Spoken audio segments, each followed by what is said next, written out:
We all want meaningful relationships in our lives, but how do you go about creating one? Hi, welcome today to Bringing Hope Home. We're pastors Bryce and Colette Schaefer, and today we're going to discover how to build our relationships stemming from God. Right. First. We want to, again, first connect to God, change ourselves, and then live out of that relationship that He flows into us, into others.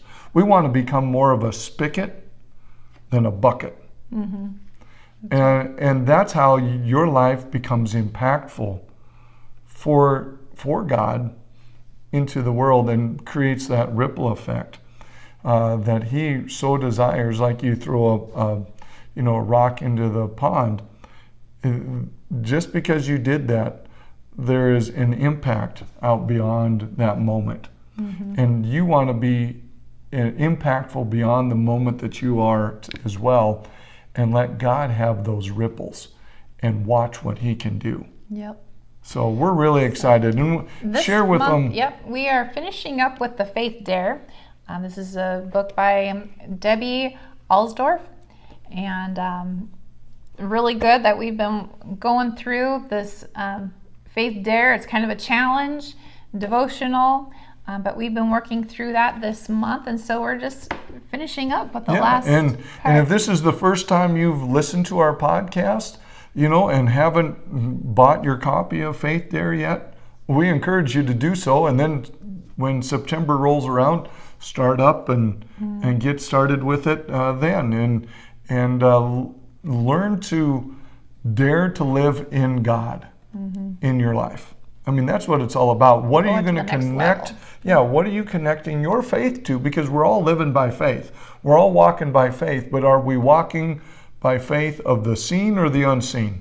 Walking by faith in Him or faith in what we can do or our circumstances can do? Are we walking by our feelings and emotions and our five senses, or are we going to walk by the higher calling that God has for us? And those are something that's going to be duking out in your life and pushing and pulling in that faith struggle every day of your life. And that's okay. Get comfortable in the uncomfortable when you walk in Christ. And I love to say that, when you're walking out your life with God, you are one that has more tenacity and more grit and more, just boldness than any other way of life. So it's exciting. It's really, really exciting to be hooked up with Him in your life and let Him guide and provide for you. And you just accept that grace and change and grow and go on and see where God's going to take you in that. So today we're going to go to 1 John chapter 3 and really look at our relationship with others. Again, we live up, we live in, and now we want to live out for sure. So why don't you read that in 1 John 3 and 16 through 18 is what she's going to read. It says, "By this we know love, because He laid down His life for us, and we also ought to lay down our lives for the brethren.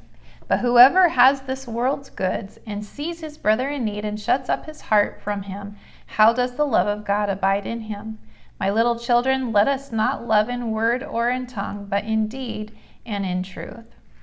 Right. So it's our actions, our truth of our actions, truth of our words. And sometimes that's hard because we're frustrated.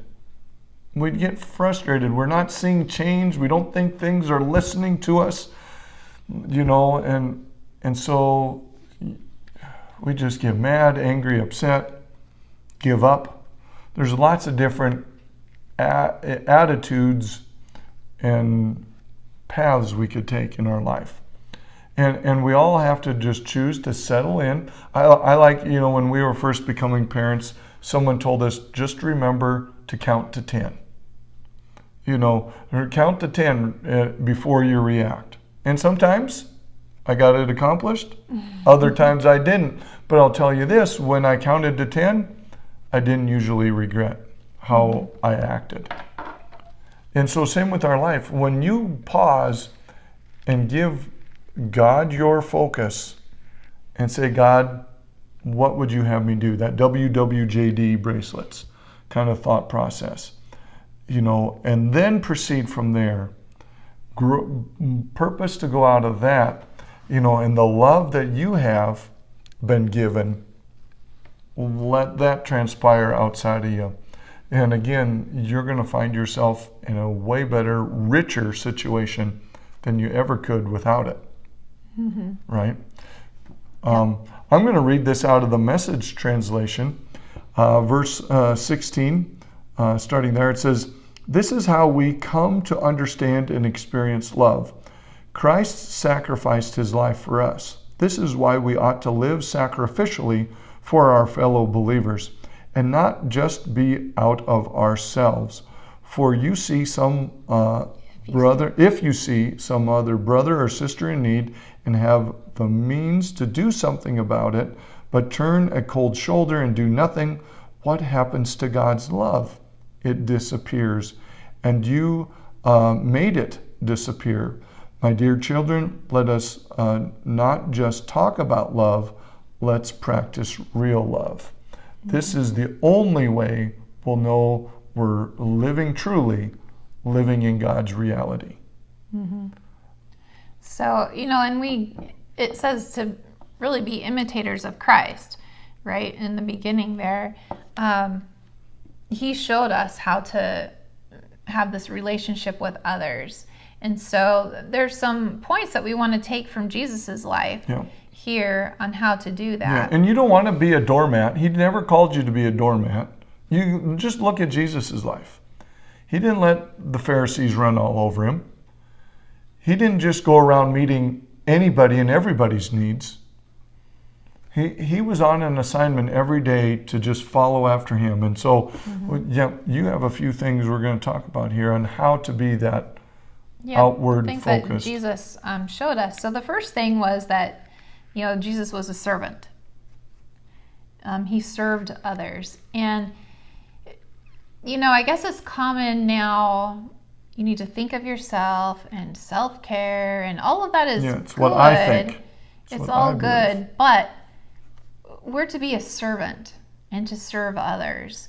And Jesus really showed that by living out, the love. Now, he did take time to get away and pray. He took time for himself to build himself up. To refocus and re-energize. But his relationship with others, he was always serving. And that always came out of what his relationship with God was about.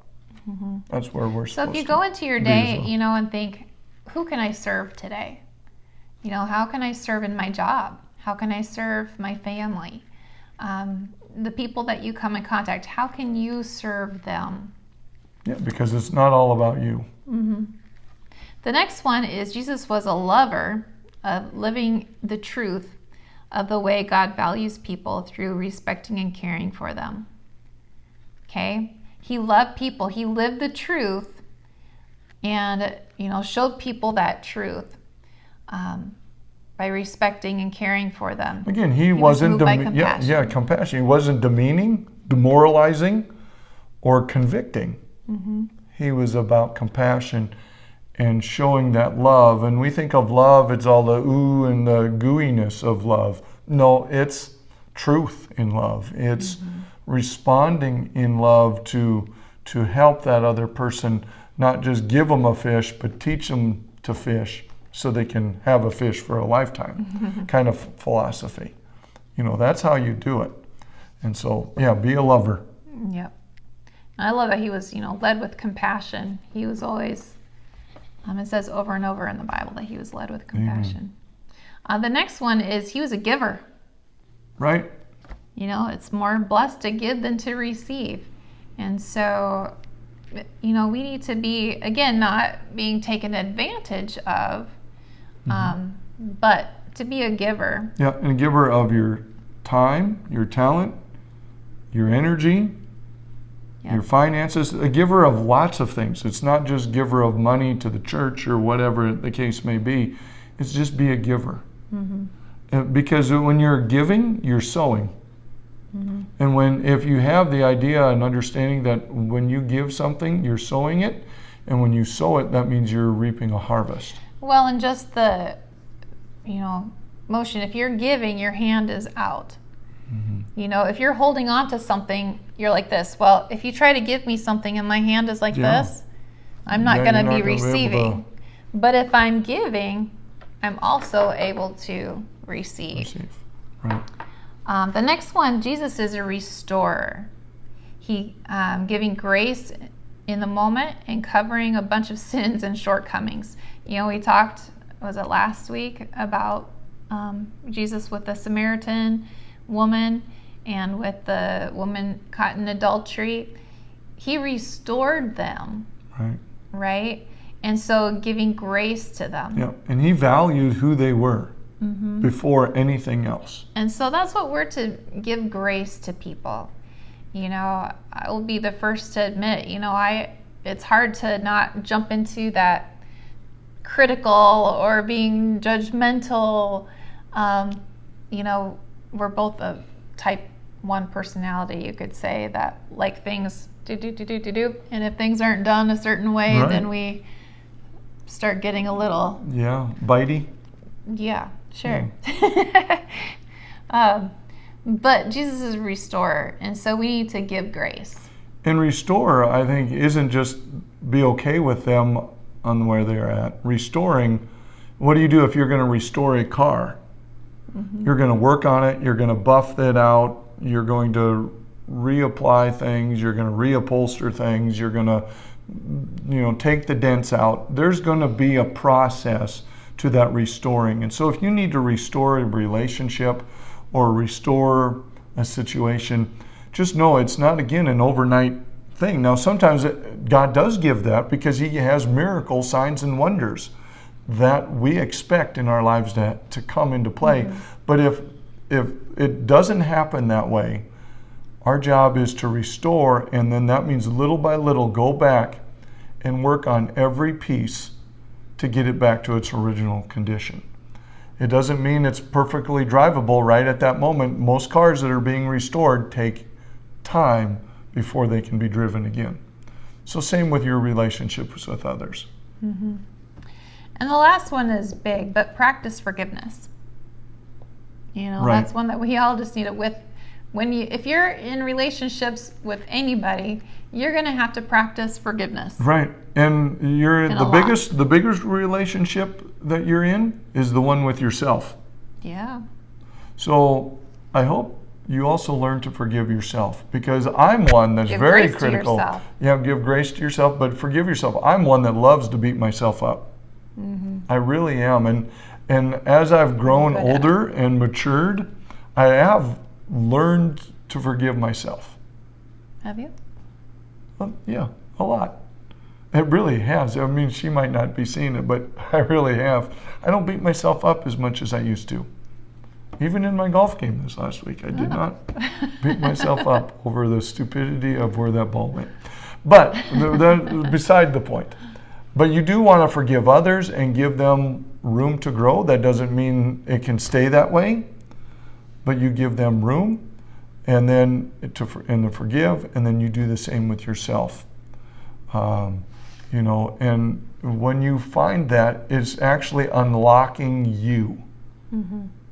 When you choose to forgive, you unlock what others, and you don't know their intent. So even Jesus on the cross said, "Lord, forgive them, for they do not know what they're doing." What power. Jesus just unlocked love, unlocked God in them, and he didn't unlocked Jesus himself. Because I think at that moment, that's when God can say, and said to Jesus, "Yep, it was all worth it." We can now work and get people back into our kingdom because of the forgiveness that you gave even at that moment. And again, forgiveness is about, again, letting God work. And you might not see it. Jesus didn't get to see it in those Pharisees and Sadducees and Roman soldiers the next day or the next week or even the next year. But it still gave God room to work. And Jesus' hands, then it's all God's. And that's what forgiveness is. It's putting it in his hands. And all of these things in relationship, it takes your faith, right? That's what we're at. And so faith there.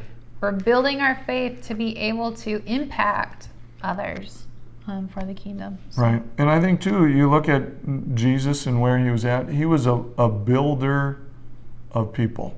Mm-hmm. He was about changing. What did he say? Peter, I'm going to call you Peter. Not just Simon, you're Simon Peter. You're Peter now. He started calling them differently. He started building them up in what he saw in them. And what Jesus saw is what God saw in them, what God had placed on the inside. Mm-hmm. We need to do the same with others too. We need to build others up, edify them, be an exhorter, and choose to see them not in their faults, but see them for their person in God of what he's created them to be. We're not all created to do the same thing, and that's okay. Mm-hmm. So, but you can still encourage them to be who God has created them to be. So, Amen. Very good stuff. All right. Very, very good. Well, thank you for joining us this whole month, and come back next week when we start a whole new topic for September. So, until then, just bring hope home to your life today.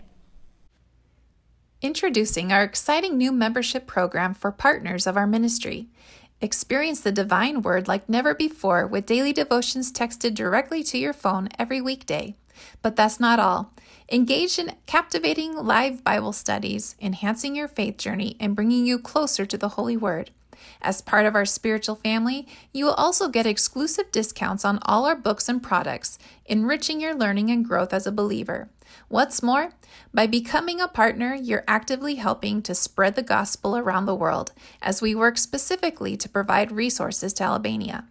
This membership is available to you through your monthly support and partnership of any amount. So why wait? Answer the call and join us on this remarkable spiritual journey. You can find details and get started in our show notes.